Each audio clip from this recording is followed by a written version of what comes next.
So ದ್ವಂಜಲಿ ಮತ್ತು ದ್ವಂಜಲಂ ಈ ಎರಡೂ ಕೂಡ ನಪುಂಸಕ ಲಿಂಗದ ಉದಾಹರಣೆಗಳು. ದ್ವಂಜಲಂ ಎಂಬಲ್ಲಿ ಟಚ್ ಪ್ರತ್ಯಯ ಬಂದಿದೆ, ದ್ವಂಜಲಿ ಎಂಬಲ್ಲಿ ಟಚ್ ಪ್ರತ್ಯಯ ಬಂದಿಲ್ಲ. ಇಷ್ಟು ಮಾತ್ರ ವ್ಯತ್ಯಾಸ. ಆದರೆ ಎರಡೂ ಕೂಡ ನಪುಂಸಕ ಲಿಂಗದ ಉದಾಹರಣೆಗಳೇ ಆಗಿರ್ತವೆ. ಇನ್ನು ದ್ವಂಜಲಿಹಿ ಎಂಬಲ್ಲಿ ನೋಡಿ, ಮೊದಲು ಏನಂತ ಮಾಡಬೇಕು? ದ್ವಾಭ್ಯಾಂ ಅಂಜಲಿಭ್ಯಾಂ ಕ್ರೀತಃ ಅಂತ ನಾವು ಯಾವುದು ಲೌಕಿಕ ವಿಗ್ರಹವನ್ನು ಮಾಡಿದ್ರೆ, ಆಗ ಅಂಜಲಿ ಶಬ್ದವು ಪುಲ್ಲಿಂಗದಲ್ಲಿರೋದ್ರಿಂದ ದ್ವಿ ಮತ್ತು ಅಂಜಲಿ ಈ ಎರಡು ಶಬ್ದ ಉಳ್ಕೊಳ್ಳುತ್ತೆ. ಈ ಪ್ರಕ್ರಿಯೆಯಲ್ಲಿ ನೋಡಿ, ದ್ವಿ ಮತ್ತು ಅಂಜಲಿ ಈ ಎರಡು ಶಬ್ದ ಉಳ್ಕೊಳ್ಳುತ್ತೆ. ದ್ವಂಜಲಿ ಅಂತಾಗುತ್ತೆ. ದ್ವಂಜಲಿ ಮತ್ತು ಸು ಈ ಸುಪ್ರತ್ಯಯ ಬರ್ಲಿಕ್ಕೆ ಮುಂಚೆ ಈಗ ಪ್ರಾಗ್ ವಹತೆ ಠೈ ಅಂತ ಹೇಳಿ ಠೈ ಪ್ರತ್ಯಯ ಬರ್ತದೆ. ಅದಾದ್ಮೇಲೆ ಅಧ್ಯರ್ಥ ಪೂರ್ವಾತ್ ದ್ವಿಗೋಹೋ ಲುಕ್ ಅಸಂಜ್ಞಾಯಾಮ್ ಅನ್ನುವಂತಹ ಸೂತ್ರದಿಂದ ಸಂಜ್ಞಾ ಇಲ್ಲದಿರುವಂತಹ ಸಂದರ್ಭದಲ್ಲಿ ಟೈ ಪ್ರತ್ಯಯವು ಲುಕ್ ಪಡ್ಕೊಳ್ಳುತ್ತೆ, ಆಗ ಅದು ಲೋಪವಾಗುತ್ತೆ. ಇಂತಹ ಸಂದರ್ಭದಲ್ಲಿ ತದ್ಧಿತ ಪ್ರತ್ಯಯ ಲುಕ್ ಆದ್ರೆ ಅಥವಾ ತದ್ಧಿತ ಪ್ರತ್ಯಯವು ಅಲ್ಲಿ ಆಗಮಿಸಿ ಲೋಪವನ್ನು ಪಡ್ಕೊಂಡ್ರೆ ಆಗ ನಮಗೆ ಟಚ್ ಪ್ರತ್ಯಯ ಬರೋದಿಲ್ಲ. ಟಚ್ ಪ್ರತ್ಯಯ ಬರದೇ ಇದ್ದಾಗ ದ್ವಂಜಲಿ ಅಂತ ರೂಪ ಏನಿದೆ ಅದು ಕೊನೆಗೆ ಪುಲ್ಲಿಂಗ ರೂಪವಾಗಿ ದ್ವಂಜಲಿಹಿ ಅಂತ ಹೇಳಿ ರೂಪ ಸಿದ್ಧಿಯನ್ನು ಪಡ್ಕೊಳ್ಳುತ್ತೆ. ಇದು ಇಲ್ಲಿ ದಲಕೃತ್ಯ ಅಂತ ಕರೀತಾರೆ. ಒಂದು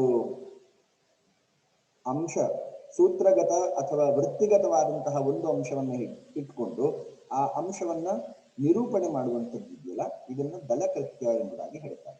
ಈ ದಲಕೃತ್ಯವನ್ನ ಇಲ್ಲಿ ವಿಸ್ತಾರವಾಗಿ ಕೊಟ್ಟಿದ್ದಾರೆ. ಇನ್ನು ಮುಂದಿನ ಸೂತ್ರದಲ್ಲಿ ಬ್ರಹ್ಮಣೋ ಜಾನಪದಾಖ್ಯಾಯಾಂ ನೋಡಿ,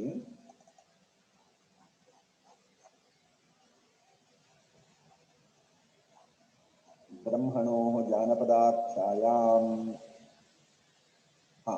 ಬ್ರಹ್ಮಾಂತಾತ್ ತತ್ಪುರುಷಾತ್ ತತ್ ಸ್ಯಾತ್ ಸಮಾಸೇನ ಜಾನಪದತ್ವಂ ಆಖ್ಯಾಯತೆ ಚೇತ್ ಜಾನಪದಂ ಆಖ್ಯಾಯತೆ ಚೇತ್ ಸುರಾಷ್ಟ್ರೇ ಬ್ರಹ್ಮ ಸುರಾಷ್ಟ್ರ ಬ್ರಹ್ಮ ಅಂತ ಹೇಳಿ ಉದಾಹರಣೆ ಇದೆ.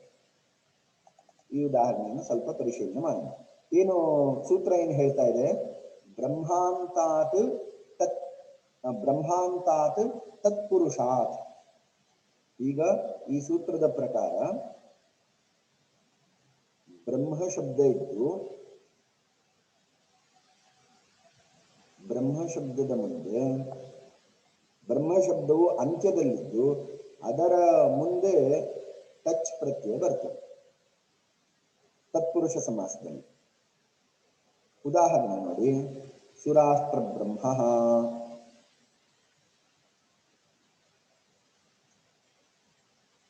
ಹೇಗೆ ಸುರಾಷ್ಟ್ರ ಬ್ರಹ್ಮ, ಸುರಾಷ್ಟ್ರೋ ಬ್ರಹ್ಮ, ಸುರಾಷ್ಟ್ರ ಬ್ರಹ್ಮ, ಸುರಾಷ್ಟ್ರೋ ಬ್ರಹ್ಮ, ಸುರಾಷ್ಟ್ರ ಬ್ರಹ್ಮ. ಸರಿ, ಸುರಾಷ್ಟ್ರೇ, ಸುರಾಷ್ಟ್ರೋ ಅಲ್ಲ, ಸುರಾಷ್ಟ್ರೇ. ಸುರಾಷ್ಟ್ರೇ ಬ್ರಹ್ಮ, ಸುರಾಷ್ಟ್ರ ಬ್ರಹ್ಮ. ಬ್ರಹ್ಮ ಶಬ್ದಕ್ಕೆ ವೇದಾಂತದಲ್ಲಿ ಎರಡು ಅರ್ಥವನ್ನು ಹೇಳ್ತಾರೆ. ವೇದಸ್ತತ್ವಂ ತಪೋ ಬ್ರಹ್ಮ ಬ್ರಹ್ಮ ವಿಪ್ರಃ ಪ್ರಜಾಪತಿ. ಬ್ರಹ್ಮ ಅನ್ನುವಂತಹ ಶಬ್ದವು ಆಕಾರ ಅಂತ ಏನು ಕಾಣ್ತಾ ಇದೆ, ಬ್ರಹ್ಮನ್, ಬ್ರಹ್ಮ, ಬ್ರಹ್ಮಾಣೋ, ಬ್ರಹ್ಮಾಣಃ, ಇದು ನಕಾರ ಅಂತಹ ಪುಲ್ಲಿಂಗ ಬ್ರಹ್ಮನ್ ಶಬ್ದ. ಆ ಬ್ರಹ್ಮನ್ ಶಬ್ದವು ಪ್ರಥಮ ವಿಭಕ್ತಿ ಏಕವಚನದಲ್ಲಿ ಬ್ರಹ್ಮ ಅಂತ ಆಗುತ್ತೆ. ಈ ಬ್ರಹ್ಮ ಶಬ್ದಕ್ಕೆ ಬ್ರಹ್ಮ ವಿಪ್ರಃ ಪ್ರಜಾಪತಿ ಎರಡು ಅರ್ಥ ಇದೆ.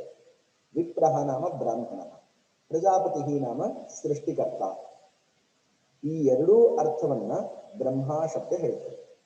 ಅಮರಕೋಶದಲ್ಲಿ ವೇದ ತತ್ವನ್ ತಪಃ ಬ್ರಹ್ಮ ಬ್ರಹ್ಮ ವಿಪ್ರ ಪ್ರಜಾಪತಿ ಅಂತ ಹೇಳಿದೆ. ವೇದ ತತ್ವ ತಪ ಈ ಮೂರು ಅರ್ಥದಲ್ಲಿ ಬ್ರಹ್ಮ ಶಬ್ದವು ಪ್ರಯೋಗ ಆದರೆ ಬ್ರಹ್ಮ ಅಂತ ಹೇಳಿ ನಕಾರ ಅಂತ ಪುಲ್ಲಿಂಗ ಶಬ್ದ ಏನಿದೆ ಅದು ವಿಪ್ರ ಮತ್ತು ಪ್ರಜಾಪತಿ ಸೃಷ್ಟಿಕರ್ತ ಮತ್ತು ಬ್ರಾಹ್ಮಣ ಈ ಎರಡು ಅರ್ಥದಲ್ಲಿ ಪ್ರಯೋಗ ಆಗುತ್ತೆ. ಸುರಾಷ್ಟ್ರೆ ಸುರಾಷ್ಟ್ರ ಸೌರಾಷ್ಟ್ರೆ ಸೋಮನಾಥಂಚ ಗುಜರಾತ್ ಈ ಭಾಗವನ್ನ ಸುರಾಷ್ಟ್ರ ಅಥವಾ ಸೌರಾಷ್ಟ್ರ ಎಂಬುದಾಗಿ ಹೇಳ್ತಾರೆ. ಸುರಾಷ್ಟ್ರೇ ಬ್ರಹ್ಮ. ಇಲ್ಲಿ ನೋಡಿ ಸುರಾಷ್ಟ್ರೇ ಬ್ರಹ್ಮ ಇದನ್ನ ಹೇಗೆ ಅಲೌಕಿಕ ವಿಗ್ರಹ ಮಾಡ್ತೀರಿ? ಸುರಾಷ್ಟ್ರ ಪ್ಲಸ್ ಸುರಾಷ್ಟ್ರೇ ಯಾವ ವಿಭಕ್ತಿ?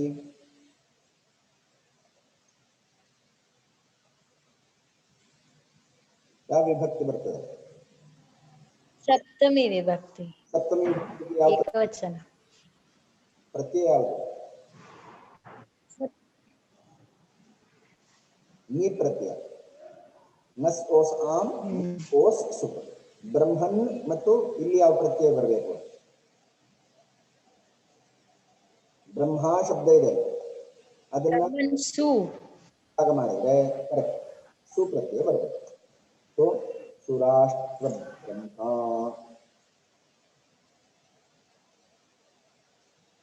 ಬ್ರಹ್ಮನ್ ಪ್ಲಸ್ ಸುರಾಷ್ಟ್ರ ಬ್ರಹ್ಮನ್.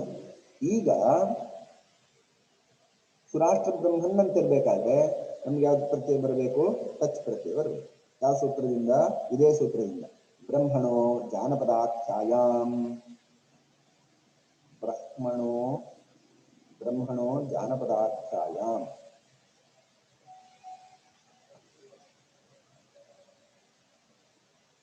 ಬ್ರಹ್ಮಣೋ ಜಾನಪದಾಖ್ಯಾಯಾಂ ಅನ್ನುವಂತಹ ಸೂತ್ರದಿಂದ ತಚ್ ಪ್ರತ್ಯಯ ಬಂತು. ಹಾಗೆಯೇ ಸುರಾಷ್ಟ್ರ ಬ್ರಹ್ಮನ್ ಪ್ಲಸ್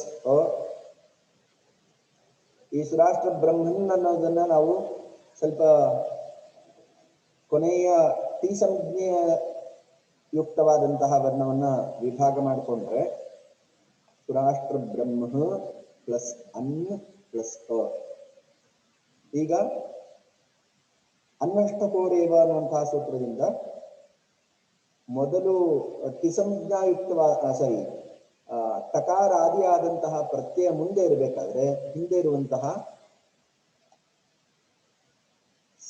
ಯಾವುದು ಟಿಸಂಜ್ಞಾಯುಕ್ತ ವರ್ಣಕ್ಕೆ ಲೋಪ ಬರ್ತದೆ. ಆಗ ಸುರಾಷ್ಟ್ರ ಬ್ರಹ್ಮ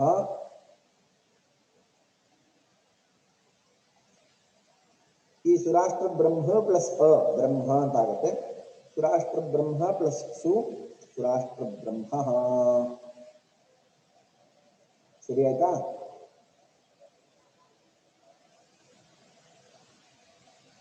ಸೊ ಇಲ್ಲಿ ಸುರಾಷ್ಟ್ರ ಬ್ರಹ್ಮ ಅಂದ್ರೆ ಸುರಾಷ್ಟ್ರೇ ಉತ್ಪನ್ನ ಅಯಂ ಬ್ರಾಹ್ಮಣ ಇತ್ಯರ್ಥ.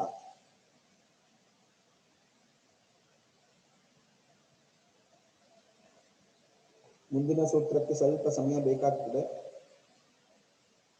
ಇದೊಂದು ಸೂತ್ರವನ್ನು ಮುಗಿಸ್ಕೊಂಬೋಣ. ಕುಮಹಭ್ಯಾಂ ಅನ್ಯತರಸ್ಯಾಂ.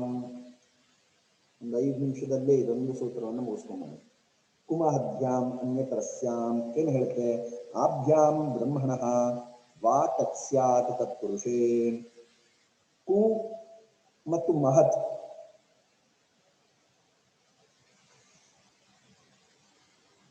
ಸೂತ್ರದ ವೃತ್ತಿಯನ್ನು ಒಂದ್ಸಲ ನೋಡೋಣ. ಕು ಅಥವಾ ಮಹತ್. ಕುಮಹಭ್ಯಾಂ ಪರತಃ ವಿದ್ಯಮಾನಸ್ಯ ಬ್ರಹ್ಮ ಶಬ್ದಸ್ಯ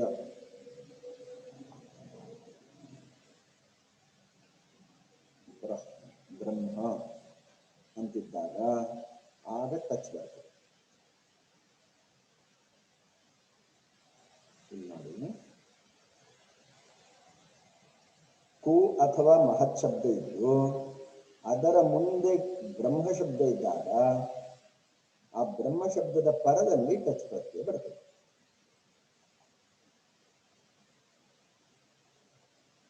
ಉದಾಹರಣೆ ಈ ಎರಡೇ. ಯಾವುದು?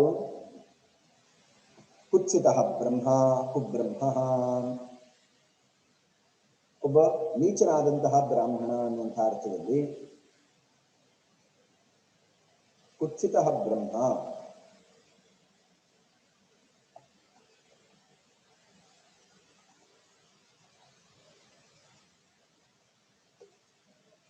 ಕುಬ್ರಹ್ಮ ಕುತ್ಸಿತಃ ಬ್ರಹ್ಮ. ಇಲ್ಲಿ ಕುಗತಿ ಪ್ರಾದಯ ಅನ್ನುವಂತಹ ಸೂತ್ರದಿಂದ ಈ ಕು ಮುಂತಾದಂತಹ ಅವ್ಯಯಗಳು ಮತ್ತೊಂದು ಸುಬಂಧದೊಂದಿಗೆ ಸಮಾಸವನ್ನು ಪಡ್ಕೊಳ್ತವೆ. ಸೊ ಕು ಅನ್ನುವಂಥದ್ದು ಸುಪ್ರತ್ಯಯ, ಕುತ್ಸಿತಃ, ಹಾಗೆಯೇ ಬ್ರಹ್ಮನ್ ಪ್ಲಸ್ ಸು. ಈಗ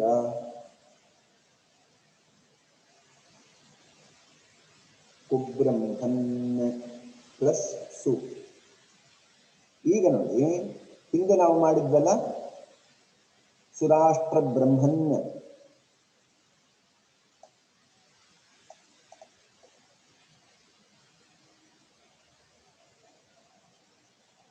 ಈ ಸುಪ್ರತ್ಯಯ ಬರ್ಲಿಕ್ಕೆ ಮುಂಚೆ ಏನು ಕುಮಹಭ್ಯಾಂ ಅನ್ಯತರಸ್ಯಾಂ, ಅನ್ಯತರಸ್ಯಾಂ ಅಂದ್ರೆ ವಿಕಲ್ಪೇನ ಇತ್ಯರ್ಥ. ಆಗ ಟಚ್ ಪ್ರತ್ಯಯ ಬರ್ತದೆ.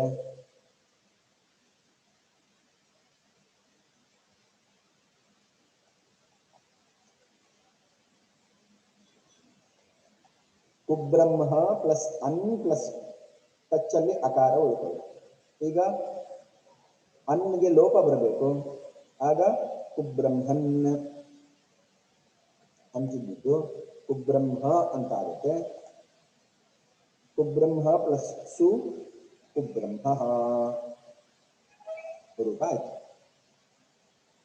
ಇನ್ನು ಕುಬ್ರಹ್ಮ ಅಂತ ಹೇಳಬೇಕಾದ್ರೆ, ಆಕಾರ ಅಂತ ಬರಬೇಕಾದ್ರೆ ನಾವು ಇಲ್ಲಿ ಟಚ್ ಪ್ರತ್ಯಯ ಬಂದ್ರೆ ನಮಗೆ ಕುಬ್ರಹ್ಮ ಅಂತ ರೂಪ ಆಗುತ್ತೆ. ಟಚ್ ಪ್ರತ್ಯಯ ಬರ್ದೇ ಇದ್ರೆ ಇಲ್ಲಿ ಕುಬ್ರಹ್ಮನ್ ಪ್ಲಸ್ ಸು ಕುಬ್ರಹ್ಮ ಅಷ್ಟೇ ಮಾಡ್ಬೋದು. ಟಚ್ ಪ್ರತ್ಯಯ ಬರದೇ ಇದ್ರೆ ಕುಬ್ರಹ್ಮನ್ ಪ್ಲಸ್ ಸು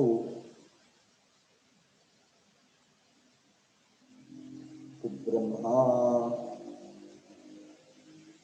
ನಕಾರಾಂತಹ ಪುಲ್ಲಿಂಗಃ ಬ್ರಹ್ಮನ್ ಶಬ್ದ ಬ್ರಹ್ಮ ಬ್ರಹ್ಮಾಣೋ ಬ್ರಹ್ಮಾಣಃ ಅಂತ ನಡೆಯುತ್ತೆ.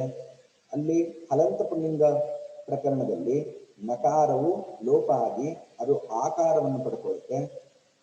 ಆಗ ಕುಬ್ರಹ್ಮ ಅಂತ ರೂಪ ಆಗುತ್ತೆ.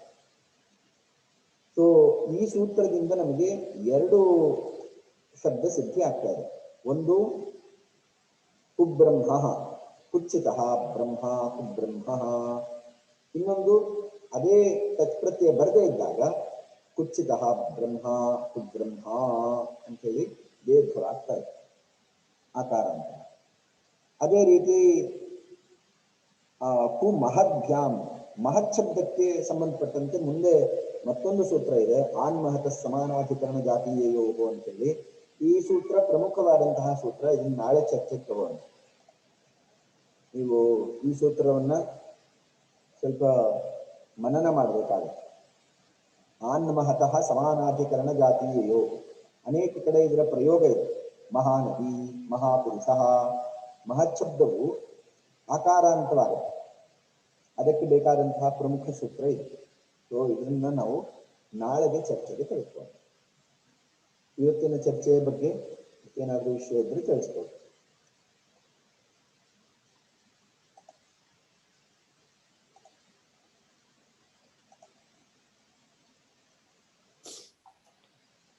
ನಾಳೆ ನಮ್ದು ಪ್ರಾಯಶಃ ಮೊದಲನೇ ಅವಧಿ ಅಂತ ಭಾವಿಸ್ತೇನೆ.